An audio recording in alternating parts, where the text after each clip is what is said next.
ایک نیک نوجوان تھا، دن کو روزہ رکھتا، رات کو نماز پڑھتا، پر اللہ سے ڈرتا پھر بھی بہت ہی زیادہ تھا، بڑا ہی ڈرتا تھا۔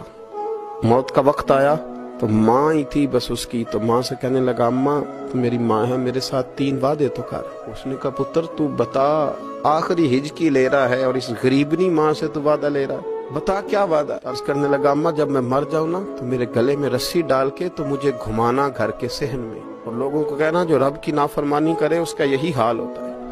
یہ اعلان کرنا جو اللہ کے نافرمان ہوں ان کا یہی اشر کیا جانا چاہیے۔ اور اماں پھر دوسرا وعدہ کر، میرا رات کو جنازہ اٹھایا جائے، میں نہیں چاہتا کہ کسی کے منہ سے یہ لفظ نکل جائیں کہ وہ دیکھو اللہ کا نافرمان جا رہا ہے، رات کو میرا جنازہ اٹھانا۔ اور اماں تیسرا میرے ساتھ وعدہ کر کہ لوگ مجھے دفن کر کے آ جائیں گے تو میری قبر پہ چلی جائے گی، عمل میرے پاس کوئی نہیں، پر مجھے لگتا ہے ماں کے قدموں کی برکت سے عرش کا مالک بھی رحم فرمائے گا، اماں تو وعدہ کر۔ بابا صاحب رحمت اللہ علیہ فرمانے لگے کہ بوڑھی ماں نے وعدہ کر لیا۔ کہا بیٹے ٹھیک ہے، اگر تیری یہی ضد ہے تو میں تیار ہوں۔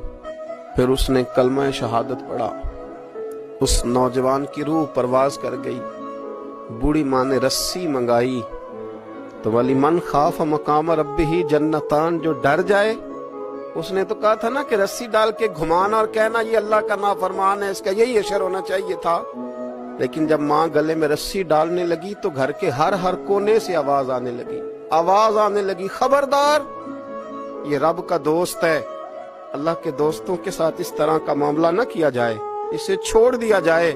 اور کہا تمہیں کچھ بھی اور کرنے کی ضرورت نہیں ہے، یہ تو رب کا دوست ہے اور رب کی بارگاہ میں حاضر ہو گیا۔